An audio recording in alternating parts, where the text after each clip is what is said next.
Lei Complementar número 122, de 30 de junho de 1994.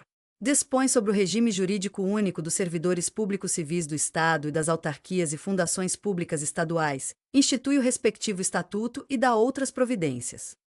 Esta lei dispõe sobre o regime jurídico único dos servidores públicos civis do Estado do Rio Grande do Norte e das autarquias e fundações públicas estaduais, na forma do artigo 28 da Constituição, e institui o respectivo estatuto. Para os efeitos desta lei, servidor é a pessoa legalmente investida em cargo público. Cargo público é o conjunto de atribuições e responsabilidades, sob denominação própria, previstas na estrutura organizacional e a serem exercidas por um servidor. Classe é o agrupamento de cargos da mesma natureza e do mesmo grau da responsabilidade, com igual padrão de vencimento. Categoria funcional é o conjunto de classes da mesma profissão ou atividade, diversificadas entre si pelas atribuições e responsabilidades, segundo sua complexidade e grau hierárquico. Grupo é o conjunto de cargos isolados e categorias funcionais correlatos ou afins, segundo a natureza da atividade ou o grau de conhecimentos exigido para o exercício de suas atribuições. Quadro é o conjunto de todos os cargos de um poder ou órgão equivalente, quadro geral, ou de um órgão de direção superior, quadro específico. Os cargos públicos, criados por lei e acessíveis a todos os brasileiros, são retribuídos mediante vencimento, pago pelos cofres públicos, e se classificam em isolados, quando correspondem a profissões ou atividades organizadas em um mesmo nível de atribuições e responsabilidades. De carreira, quando constitutivos de categoria funcional. De provimento efetivo, quando comportam a aquisição de estabilidade pelos respectivos titulares. De provimento em comissão, quando declarados em lei de livre nomeação e exoneração, respeitadas as limitações da Constituição nos casos que especifica. As atividades administrativas não estruturadas em cargos públicos constituem funções, com a denominação prevista em lei e retribuídas mediante gratificação. As funções com investidura por tempo limitado constituem mandato, que é sempre revogável, ainda quando preenchido mediante eleição, salvo disposição expressa em contrário.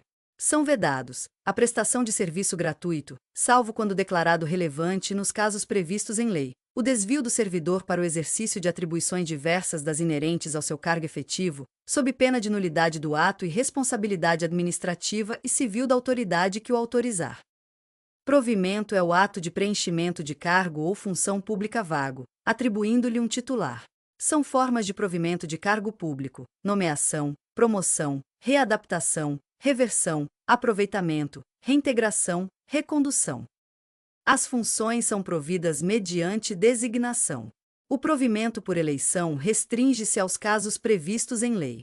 O provimento realiza-se mediante ato da autoridade competente de cada poder ou órgão equivalente, só produz efeitos a partir de sua publicação no Jornal Oficial, facultada a delegação, Constituição Estadual, artigo 64, 19.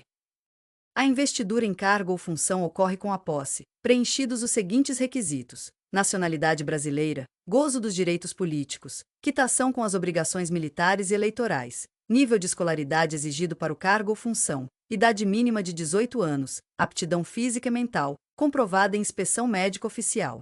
As atribuições do cargo ou função podem justificar a exigência de outros requisitos estabelecidos em lei. Os requisitos previstos neste artigo são comprovados no ato da posse, artigo 13, excetuados os que, pelo edital do concurso, devem sê-lo no ato da inscrição. O disposto no inciso 6º não exclui o direito das pessoas deficientes de concorrerem ao provimento de cargos cujas atribuições sejam compatíveis com a deficiência, na forma do artigo 12. A nomeação faz-se, em caráter efetivo, quando se tratar de cargo isolado, de provimento efetivo ou de cargo de carreira. Em comissão, para cargos de confiança, de livre exoneração. A designação para funções aplica-se o disposto no inciso 2º. O provimento dos cargos em comissão e das funções de direção, chefia ou assessoramento deve recair, preferencialmente, em ocupantes de cargos de carreira técnica ou profissional, nos casos e condições previstos em lei. A nomeação para cargo de carreira ou isolado, de provimento efetivo, depende de prévia habilitação em concurso público de provas ou de provas e títulos, obedecidos à ordem de classificação e o prazo de sua validade. Os demais requisitos para o ingresso e a progressão do servidor na carreira são estabelecidos na legislação do plano de cargos e no regulamento de promoções, artigo 22.